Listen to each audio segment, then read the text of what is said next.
Oh, are we on already? Oh, goodness me. All the guests are preparing. They're getting their faces done up. Each one of them has one face. You know what I mean. What letters are they going to be talking about tonight? Well, they're going to be talking about a heap, but first of all, we're going to be talking about, over here, the national anthem. Do we like it? Is it boring? Well, some say yes, some say no. Then we're going to be talking about justice coming your way if you can afford it. And finally, all the betting ads that are influencing our kids. You've got 12-year-olds who want to stop off at the local TAB. What's that about? We'll see what all the guests have got to say. We'll hear their singing voices. Stay with us, sweet and sour, right now. Got a problem, big or small, would a miracle be nice? Our motley crew is back, churning out advice. You might even laugh a bit in the following half hour.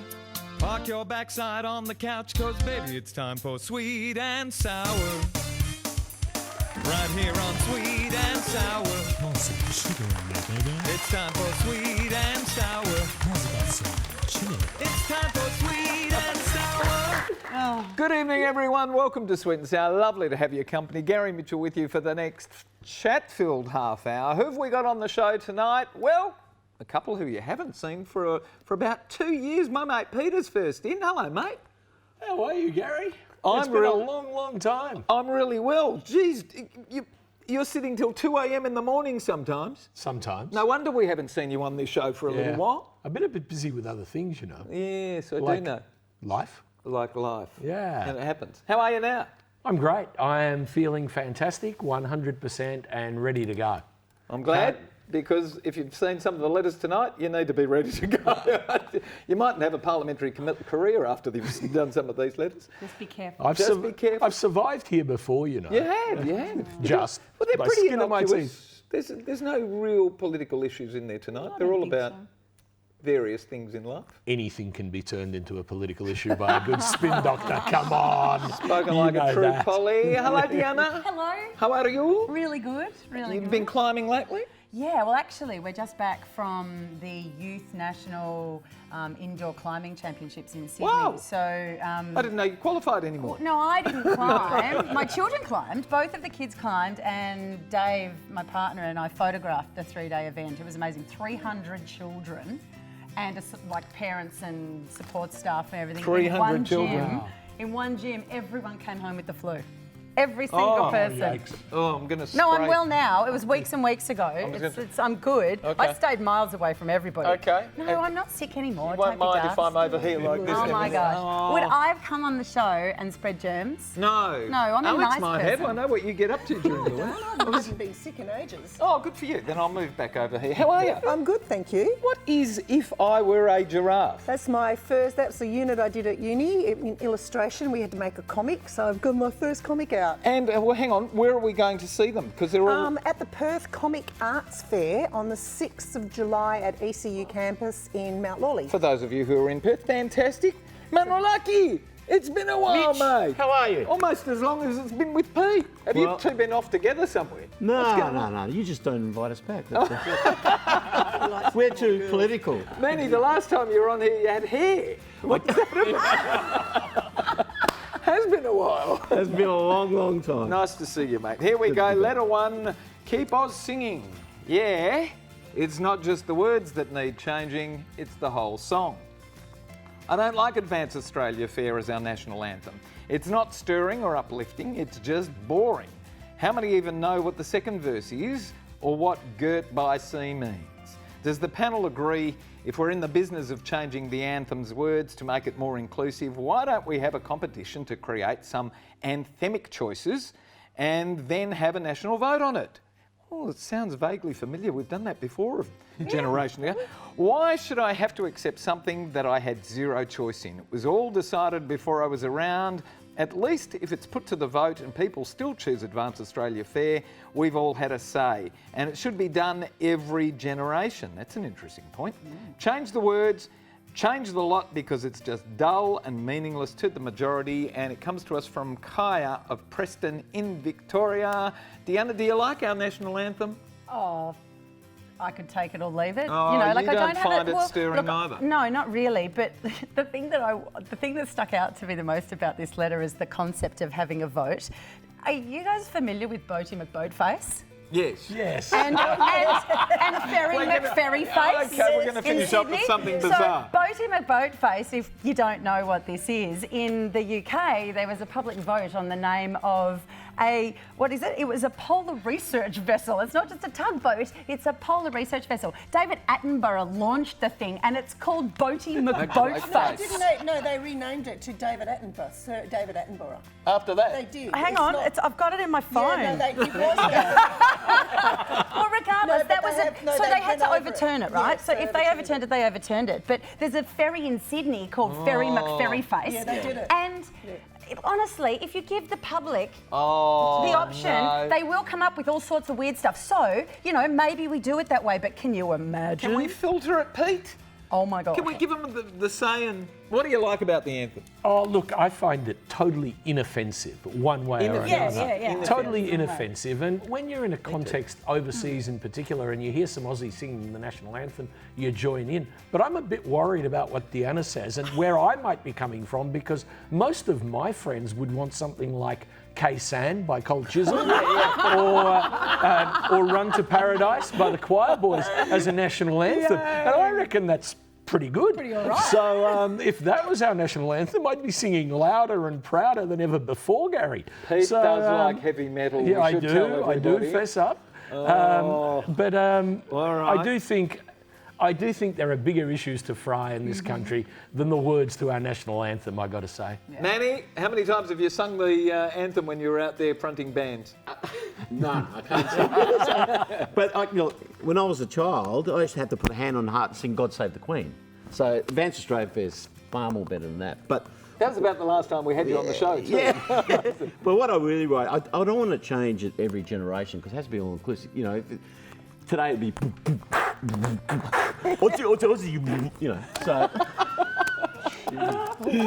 so Advance Australia Fair is all inclusive, so let's keep it. Oh, Manny's one for keeping Because it. everyone Alex? hates it. That's what it Because is. everyone hates it. boring. Boring? What are you going to boring. I do? don't even know the words. The only part I know, Advance Australia Fair. That's all the one.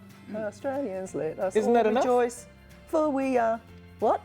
Young and free. Mumble, mumble, mumble, mumble. But I mean, like you watch it in any of the football games.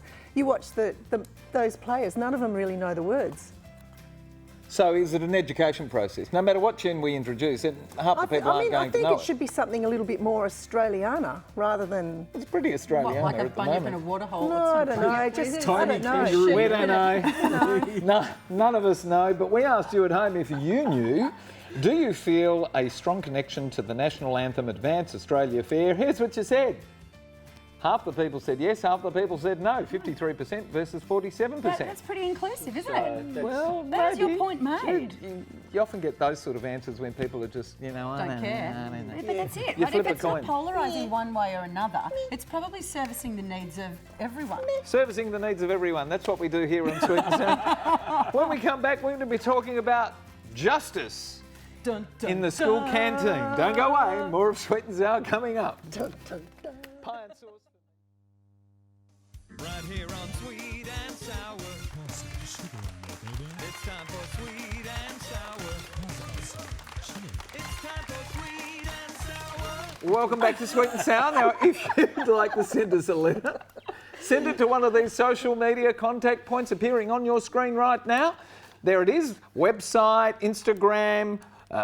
What's that bell one down the bottom? Maybe I can never Snapchat. remember. Snapchat, there's a few there. And so you've got no excuse. You can send them through, and for everyone that lands here and we like and we read out, we're going to send you to the movies, courtesy of Natalie Cameron and NRC Communications. And the movie we're sending you to this week is Crawl.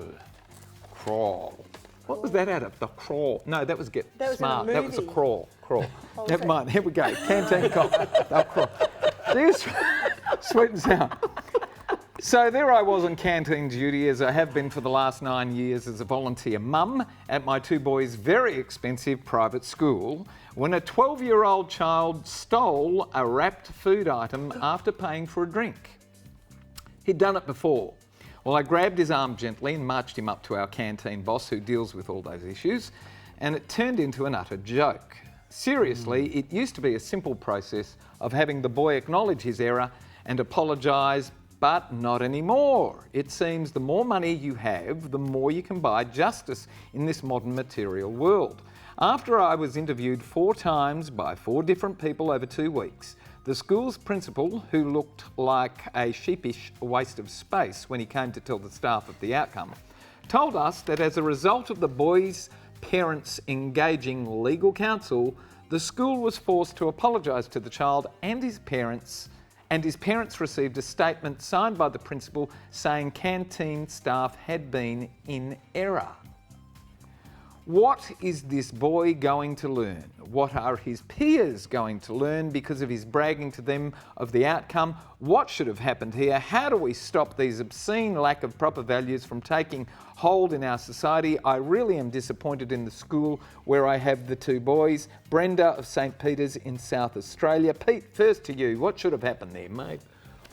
Look, back in my day, thousands of years ago, we would have got a solid clip across the ear from the vice principal or one of the teachers, and that would have been it. And you'd never do it again because that clip would have been super hard. I feel sorry for 2 groups in this. First of all is the boy who did the thieving, because one day he's going to grow up, whether he's 18, 25, 75, he won't have his parents anymore to do these sorts of things for him, and he's going to have to live in the real world, and that's when he's going to learn what the real world is like. He should be learning it now. The other group of people I feel sorry for are Brenda's 2 boys who are stuck at that school. Because if you've got a school that is so weak, that has such a value deficit, that they are going to cave in to bully parents and their legal counsel, then my goodness, what are your kids doing there? You know what to do, Brenda. Pull them out. There's hundreds of great schools. Put them in one of those schools. Ask around. I'm sure your friends will tell you which schools have got a decent value set and won't fall for this sort of silly bullying. Deanna? Yeah, look, I agree. I feel exactly the same way as Peter. I think, Me too. for starters, take your kids out of there. You Take know, them out. if you seriously disagree with the values and the ethical standards that the school's portraying, rip them out, put them somewhere better. You know, and the other thing is, this is an opportunity for you to teach your kids about what your value system is. You know, have a conversation with the 2 boys, explain to them, this is what's going wrong, this is what I'm dissatisfied with, this is why we're going to adjust how we interact with the space so that it aligns with our values. Al? Well, I remember when I was at school and I stole something. What happened? The lady in the tuck shop, they came to the class because they were still looking. got it. They were looking for, I can't even remember what it was. It was a lolly or something, and they came looking for the girl, and I was sitting in class like this. Oh, hiding with your hair in your face. And then, no, because I always had short hair. And then they go, that's her. And then I'm like, oh. And so they pull me up. And then next thing, the nuns were so nice. They get you to put your hand out like that. And then they get 6 rulers and they go. So you're like, and if you miss, you get 2. So I got severely punished. That's what Alex would have done. But yeah, so I mean, Manny, kids are going to steal, aren't they? Something doesn't add up here, Gary, because the word very expensive private school usually means there's a very strong headmasters. I don't know any very expensive private schools that don't have strong headmasters. So the fact that it got to the legal thing, something's amiss. Something is amiss. And I think a good headmaster would have had this fixed, suspended him for the day. I mean, headmasters in very expensive private schools rule. Outside of that, so I agree though, if she's not happy, another Pull school. them out. There's some really good Apparently state you've got schools. the money to pull them out. Absolutely. We asked you at home, do you feel that justice is something that increasingly is dealt with by dishing out the dollars? And here's what you said. Wow. 82% said yes. Yeah, money talks, doesn't it? Wow, It does. bizarre. Yep. Gosh, I hope that's not real. You know, we have had some wonderful people come through Sweet and Sour, and we lost one of them during the week. He was a great friend of mine, and his family has been on the show as well, and I'm talking about Perth's doyen of entertainment, Max Kay, who was always warm, encouraging, smart as he's passed on to the rest of his family as well. And to all of his family, we send our condolences, and the love that he gave us, we now give to you as well. And we've just put together a little snippet of some of the times that we had Max on the show with his quick wit. And Max, we will always remember you, sir, because you gave so much to us, as you did to the entire Perth community. Thank you. Here we go. Hi, Max Kay here, standing in for Gary Mitchell, who couldn't be with us tonight because he didn't want to come. And so he buggered off and left me to do the dirty work. But being the pro that I am, I'll grin and bear it. Yeah, I nearly never came here tonight. You know, I had real trouble at home. I said to my wife, how about a quickie? She said, as compared to what? Isabella, do come and eat with your mother. It's worthwhile. But let It's Max very know important. on the nights that you're not going to be there. That's right, because I'll be eating with her the nights that you're not eating with her. I do honestly think that people are missing out. I think we are very busy. I think children get too much homework. They don't have enough downtime, enough playtime. Families are definitely, we don't have the extended family idea. We don't have families eating together. Can I just tell you, I knew I was coming back last time I left here. I knew I was coming back close to winter because I heard the floor manager say it'll be a cold day before he's back here again. That's right, all right. Russell, come on, Russ. There's no difference between what I was then and what I am now. All right, let's have a look. That's me in the middle.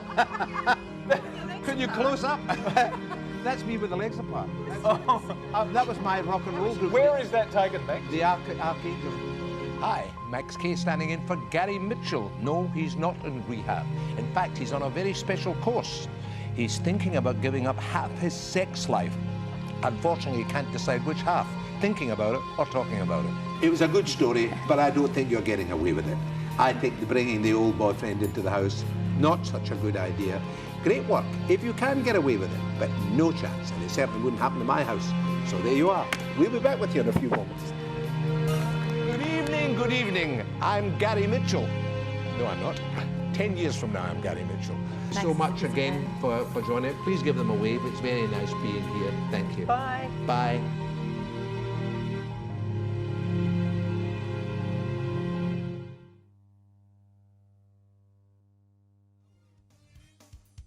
Right here on Sweet and Sour. It's time for Sweet and Sour. It's time for Sweet and Sour. Welcome back to Sweet and Sour, and here we go, last letter of the evening. Hello, Sweet and Sour panel. I'm very, very concerned that everyone, it seems, thinks that gambling is so innocuous. Both my boys, 14 and 12, who I've encouraged to follow the Freo Dockers from birth, are now asking if we can go online or stop at the TAB to place bets on the footy. And that's simply because it's pushed everywhere. They watch the footy and the odds flash on the screen together with hundreds of ads by the various betting agencies. Why is this permitted? Where are the people like Nick Xenophon who used to campaign against this type of social evil? I can't believe there is nothing in our newspapers highlighting stories of those who have lost everything because of gambling.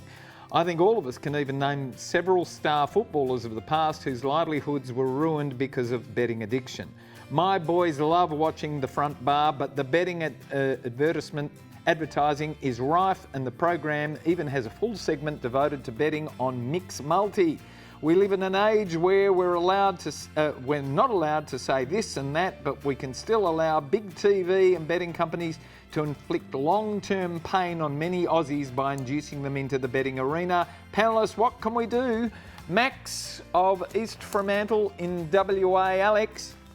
Oh, Max, you know, I don't know what we can do about it, but I'm just so sick of all the ads everywhere. Like, even when you're watching YouTube, they force ads in on those. Like, I was watching Betting ads on YouTube as well, aren't well, they? you know, just ads, car ads, everything. But No, they're not forced there, right? but They're like, people get money for it. Yeah, I know, but they're forced onto me, and that's what I mean. But the thing is, like, I watched this documentary and they were saying that the most ads on TV are actual betting ads. And Betting then ads. I never knew that until More money. I was it was brought up, and now I notice every single betting ad on television.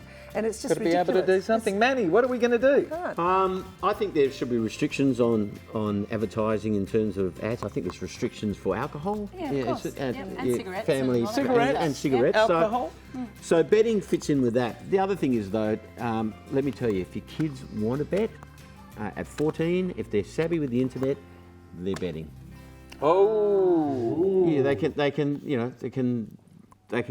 Well, they find the ways. Yeah, set up the accounts, and if they really want to bet, they can bet. Like if they really want to find online porn, to find They it. find it, yeah. The 12-year-olds are finding it. And so if but they you want- know, they're only 14 and 12, and I'm sure Max. They've got to being open a an great, account though, Manny. I know. I was just thinking about that. They've got to open an account, but Every kid's got money now. But there's the set up pretend sites where you're betting with fake money that they can get onto, so it can.